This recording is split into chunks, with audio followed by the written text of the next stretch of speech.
Hello, everybody. Welcome to this webinar. My name is Flavio Popescu, and I will be your host for this webinar on pre-stress. We'll be using GoToWebinar for this session. I am going to turn off my webcam so we have the best connection possible. I just wanted to introduce myself, but now I'm going to turn the webcam off.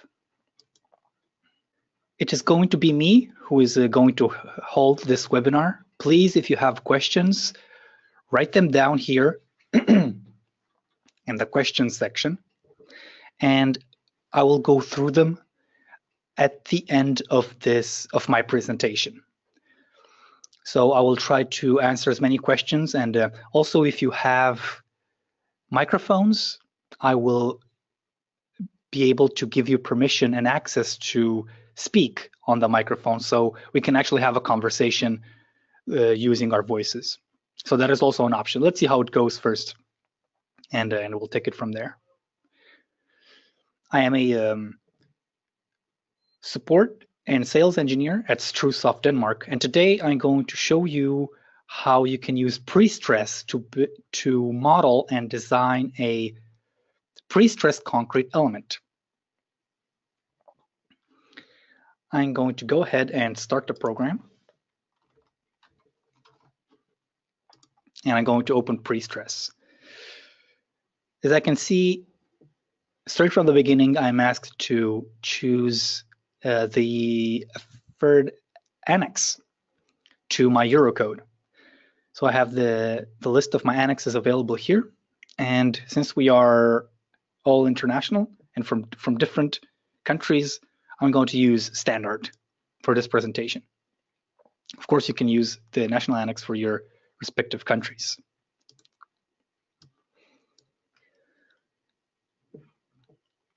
I open this window here, and I have the option to enter a name for my project, enter a length, and I have an option to choose a section.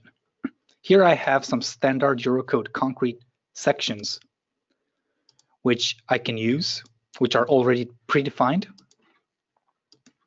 I have different sections with different sizes. Or I can also choose non-standard concrete, and I can define my own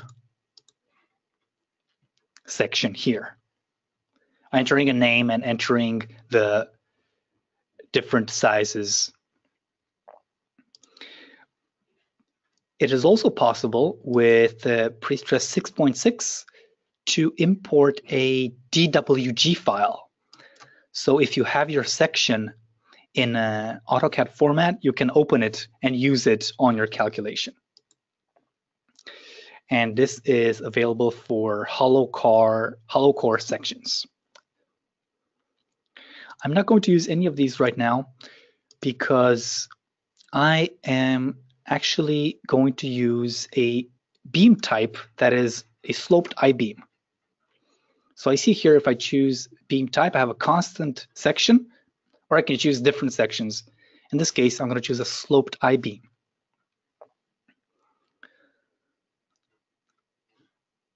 Just check, make this questions bar so I can keep an eye on them for now.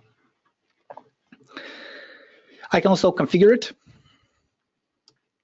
so I can see my different dimensions for my sloped I-beam.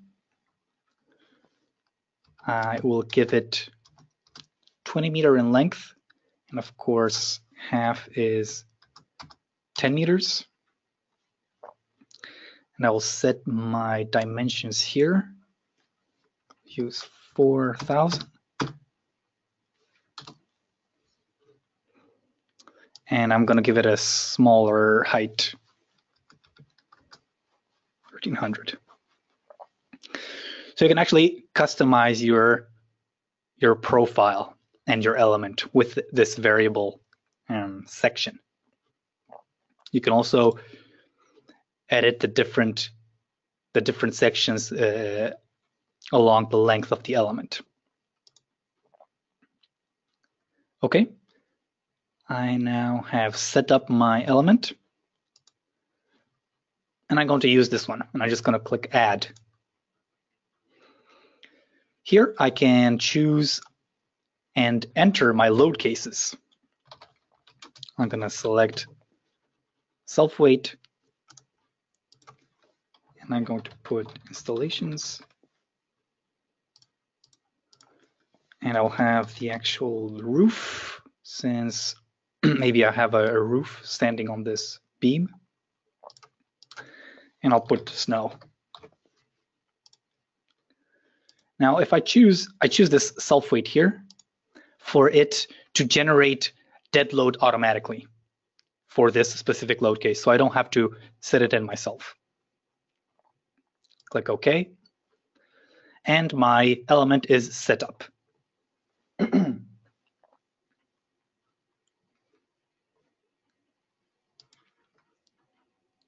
Next, I can set up my reinforcement layout. I can see here my element and the cross-section throughout the length. And here I can see that I can set up my reinforcement bars. I can use these coordinates to enter them manually, but I also have this layer of reinforcement here, which I can easily set up some reinforcement. Say 6 and 4 for my bottom and 4 for the top.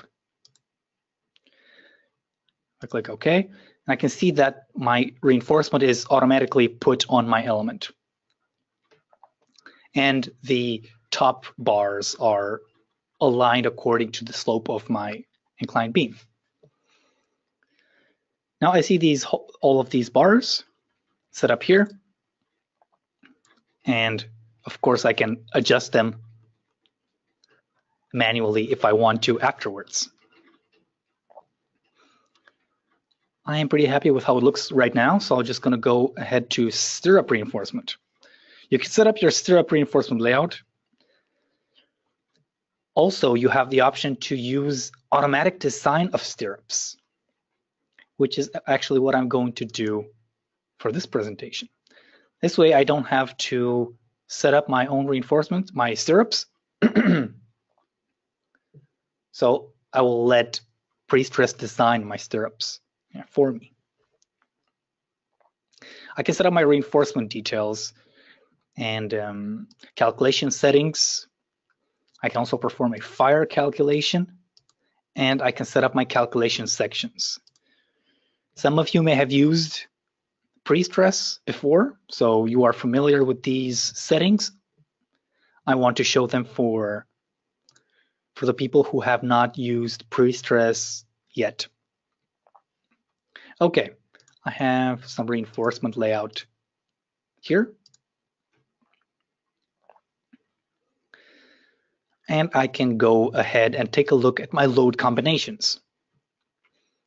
Here I can see all of the phases of the stages of my construction. So I have my release stage, for example, and I have my load cases here. I can combine them into a combination of load cases in this field here for each of my load stage.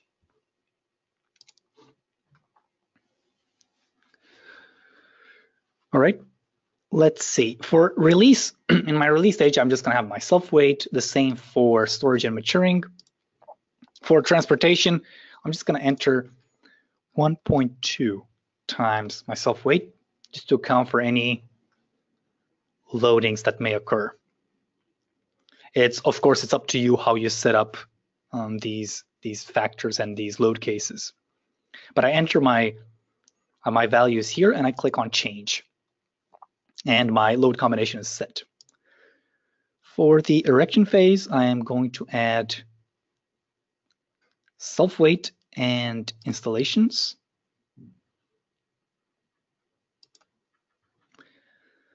For my intermediate stage, I am going to have my self-weight. I can just select these load cases here, and I can see that they are added in my load combination automatically. So when I have my installations, again, I'm going to have the roof, and I'm going to have snow. I'm just going to leave it like that. I'm going to go change. For the final stage, I am going to do the same thing. And for the short term as well.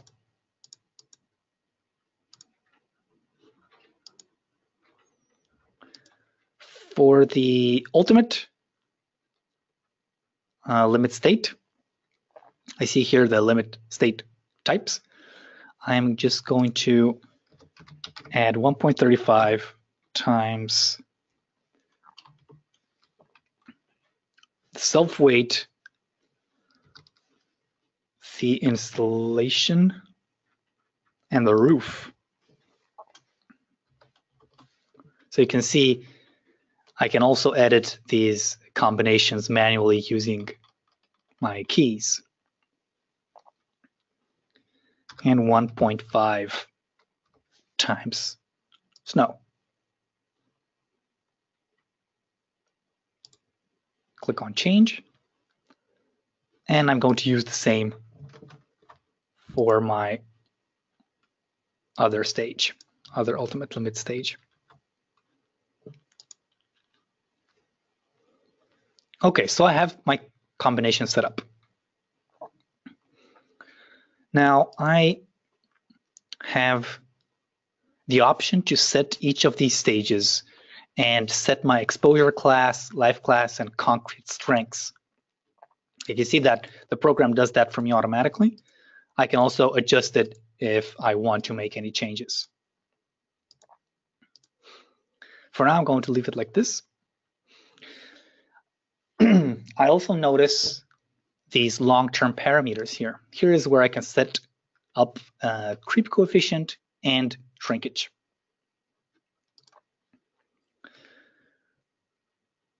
Now I want to add, I have my load combinations and I want to add some loads, some values for my loads for my load cases. So for each of my load stages, I am going to go ahead and check input loads here. And I can see that the self-weight is already set up. I can see that for all of my stages, the self-weight is already added by the program. I can also take a look at all of my combinations here. But if I go through each one of them, I can see that the self-weight has been added. So I'm just going to set up my other load combinations, my other load cases, which is installations. And I have the option here to enter a uniform load. But my installations, I'm going to start adding them from the erection phase. So I choose the erection phase here, and I enter a value of 1 kilonewton per meter, and then add it on my element. Then I go ahead and put it on each of the stages, the rest of the stages.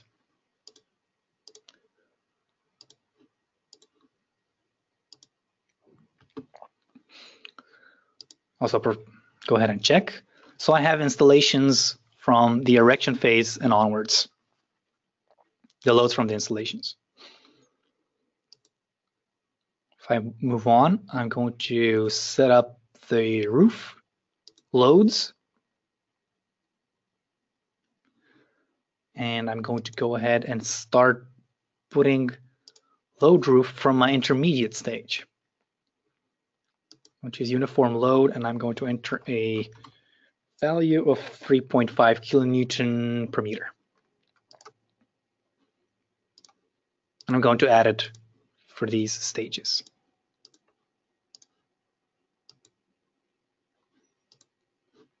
Okay, I have the roof load, and I'm going to put the snow load as well. Again, I'm going to start from the intermediate stage. Uniform load, and I'm going to put a 10 kilonewton per meter snow load.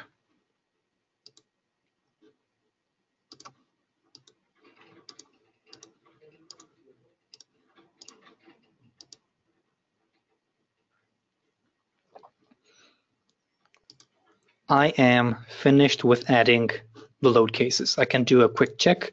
So I do my installations start from the erection phase and onwards, and roof,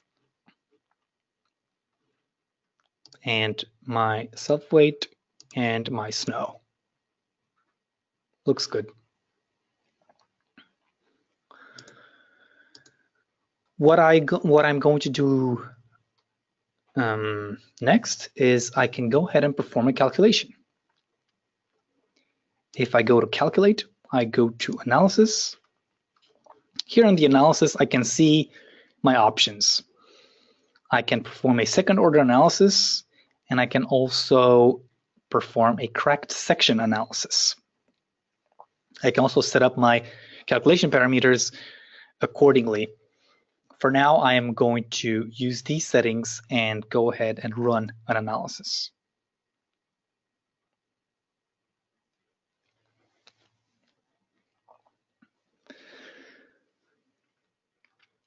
Please, if you have any questions, write them in the questions field here in the GoToWebinar window, and we can take a look at them after I am finished with my presentation.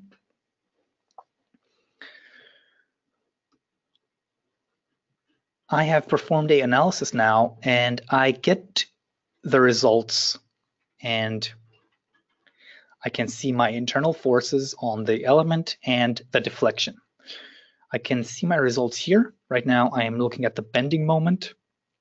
I can also see the shear force. I can see the deflection. I can also see them all at the same time, but I'm going to choose this one. So I can see my results here. I can also see the actual force, but in this case, there is no actual force. So I have my results on my element after performing the calculation.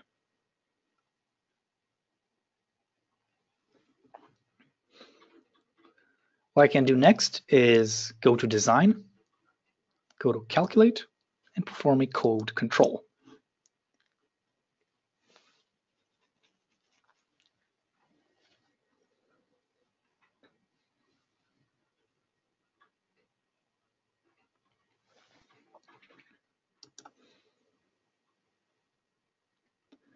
And I can see the utilization on each of my load stages. It looks all good. It looks mostly good. It has green everywhere, except I can notice that I have some red paths in the storage and maturing phase.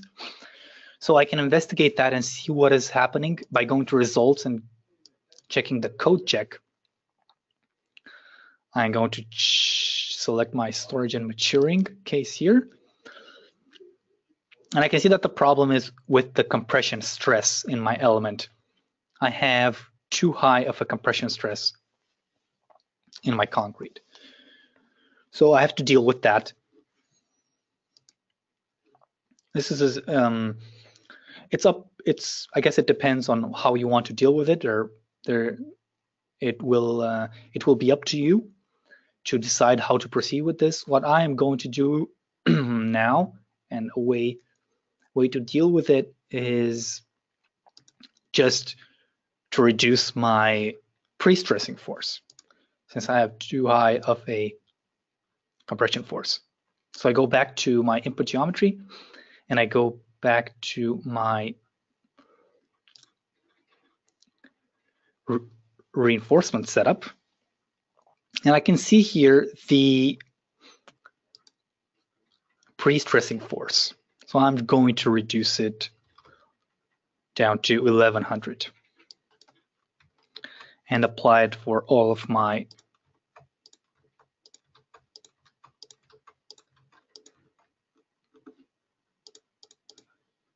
tendons. Yep, I have now a reduced force or reduced pre-stressing force. It is now possible to save this layout. In Prestress 6.6, the latest version, you have the option to save this reinforcement setup, save it as a pattern file, and then load it into a new element or in a new project. So right now I'm going to use this pre-stressing force, this new pre-stressing force, and run the analysis again.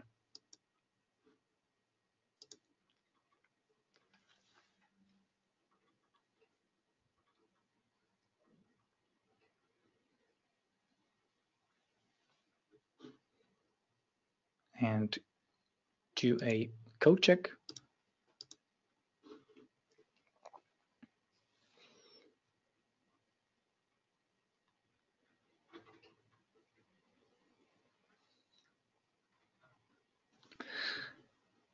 And I can see that everything is okay now. I've reduced the pre-stressing force and my compression forces are okay. And the the capacities for my other load combinations are also okay. So I have a good design right now. If I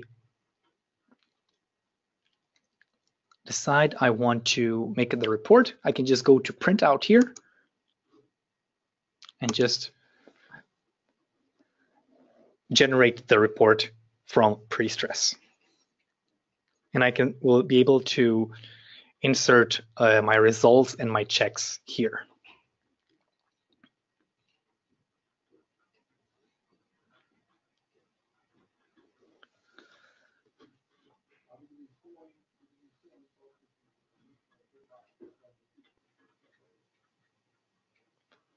So my report is now generated. So just make it full screen. And I can see my calculations and my input layout,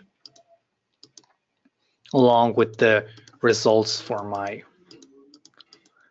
load combinations.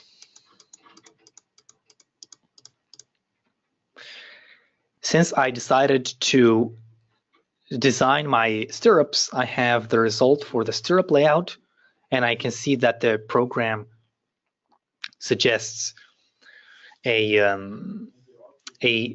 layout such as this one for my stirrups. So I can either decide to use this or choose a different one by editing my reinforcement layout. But for my design, I'm happy with what I've gotten right now, and my report is now complete. I can save my report and have it ready for print.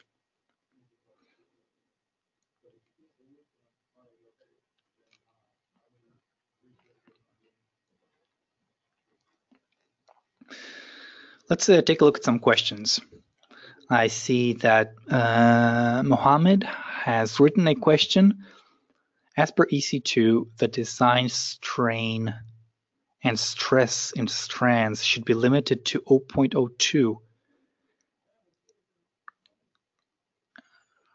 But the results of pre-stress are exceeding these limits in final stage ultimate. Can you please clarify why the results are not in line with EC2 requirements?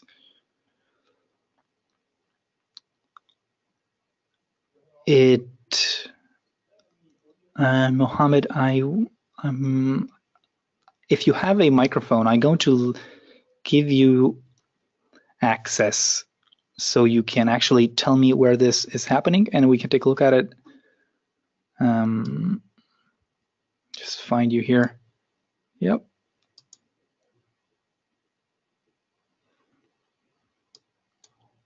Hi. Hi. Actually, I have received design shows this limit exceeds Eurocode requirement. So I'm not sure how this is controlled in the pre-stress. I mean, how can I limit the value to 0.02 in the strain in the ultimate design?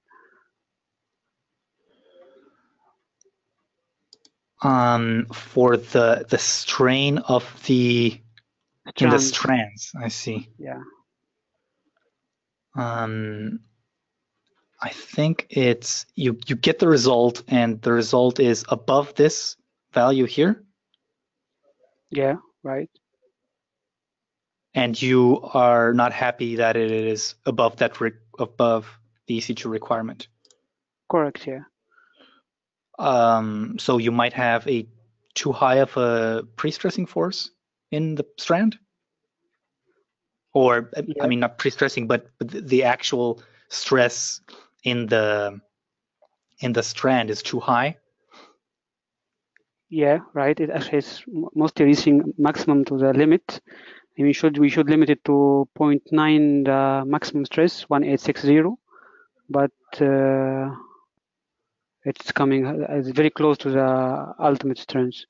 So it means that if we reduce the pre-stress value, it means that the final result will be in line somehow with Eurocode requirements. I mean, it will affect the stress in the strand. So, I mean, you know how much the limit is, and right. the EC2 says how much it is, and then you compare it together. And if it's fine, then it's fine. If it's not, then you need to adjust it, right? Yeah. Okay, got it. Yeah. Is there a result here in the printout?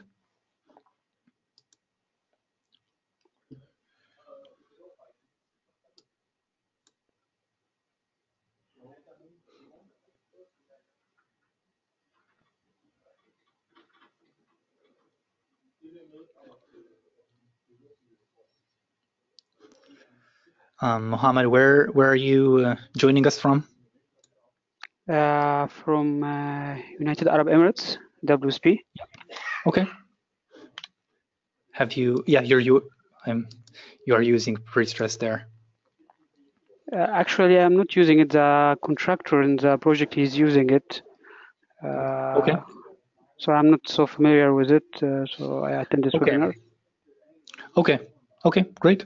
Okay. But I hope I shed some light on your question. Okay.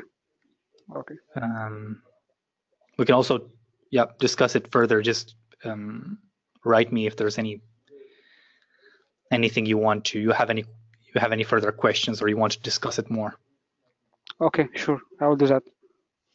My email is here. This is my email, and please feel free to contact me or even reach me by phone.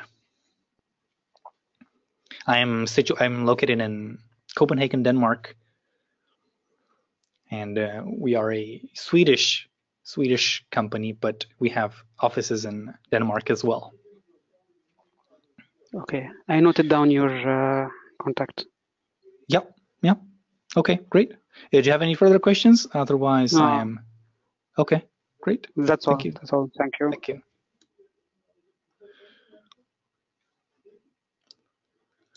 Are there any other questions?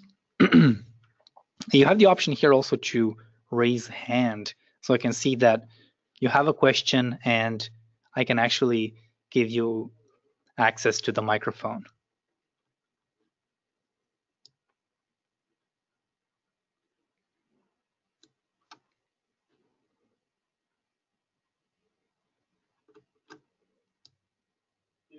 Okay, Eric has a question. Yeah. Hi, Eric. Hello. I have a question. I'm from Sweden. Yeah. About time dependencies in this program. Can you say that, for example, the beam is laying down on the guard for maybe like 7 months, and see how much it deflects upwards when there's no weights on it, and only the self weight of the beam and pre-stressed like this storage metering. Yeah, I'm thinking that is the one you want to look at. Yeah, 9.1 millimeters up. I'm Yeah. wondering if you can add, for example, how many months it's laying there. And in I don't which think like a temperature, and yeah, if it's like sun or not sun, and because we have noticed that the program doesn't actually give exactly the right deflections upwards, comparing with the read ones from. okay. Yeah, it's like it's more or less like something in between 10 to 15 millimeters more upwards than I have calculated on, and I've done many different ones trying to escape the reality, but I haven't. And you would say that these are due to the external conditions? I think so. Yeah, I think so. That is my conclusion from this one. That it depends on how many months it's laying there without any weight. Because it's just this one that, you know, they can see some cracks in the top even, and they don't, and so on, and they have to put more concrete on site because it's so much deflection upwards, and especially these ones with quite much weight in ultimate limit states and quite long beams, especially these ones that have pretty much pre-stressing, but not during the states, the metering state. No, yeah. What you can control is the exposure class here. Yeah, I have done so that. You have these, and other than that, I'm not aware of any other settings you can set for time dependent or something. Maybe it's something to look into. This live class, I'm actually not sure what this is. But maybe you can, yeah. I'm thinking, yeah, the first thing that comes to my head is like adding more loads on it for the storage and maturing, or adjusting the loading on it. It has self weight, but you can also like put some external actions on it. True. Yeah, but it's pretty hard for me, you know, they say on site that it deflects more. It's like 25 millimeters, and I got only like 10, 15 in the program, and I don't understand why, and it must be for that reason. But yeah, I was just asking if you know any good options how to do it. But. No, this is what you can control right now in pre-stress. Yeah, because I have been dealing with this initial deflections. Comparing with the long ones, like after 50 years, and it's pretty hard to get both good ones, like not too much up in the beginning and not too much down in the real stage. Right. Okay. Maybe it's something to look into, but we can we can talk about that. Yeah. For what company is it in Sweden? You are? I'm working for Byggnadstekniska Byrån, BTB. Okay. It's like 100 people in Stockholm. Yeah. The company in Sweden is 120 also. Yeah. Engineers. Okay. All right. Thanks for your input. It's and for your question. Yeah. Thanks.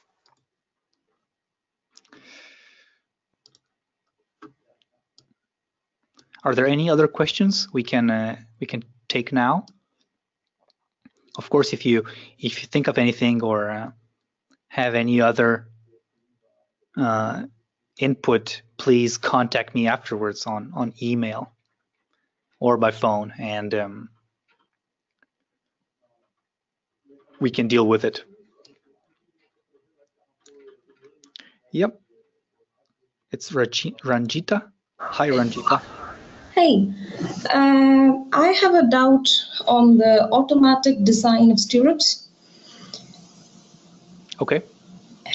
When we click on the automatic syrup design, I see that the shear capacity is quite high, as in it comes to almost 99.5% of the utilization degree. Okay. In that case, I mean, can we not lower the settings to, or can we not equip the settings to have a much more safer utilization ratio with the shear capacity? Yeah, I see your point. This is like maybe the optimum design that Prestress comes up with. If I don't know if you can set up this, so of course after you get this automatic design, you can also edit it manually and make it according to what you want and what you are expecting. But to set up the conditions, I'm not sure you can do that. I have noticed one before when I use the settings, the automatic design of stirrups. Yeah. I even got a shear capacity that exceeds 1, but it still shows green in the graphical representation. So one does not notice that it actually exceeds the limit. We should take a look at that, and if you can send me some model, we can take a look at that. It should. Yeah. I might be able to send you a file. I got that kind of result in. Yeah. Yes, thank you. Yes, thank you so much. Okay.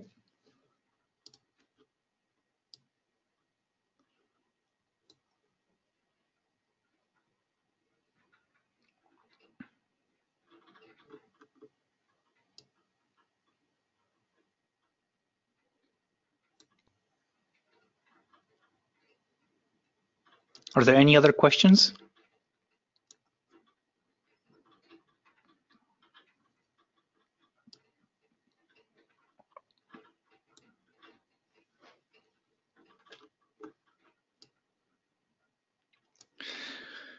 Okay, if you are new to Prestress or have not used it yet, please go to strusoft.com.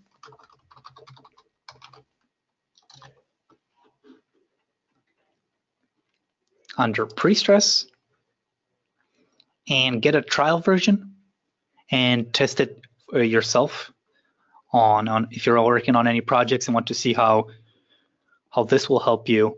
Apply for a free trial on Prestress on the website here.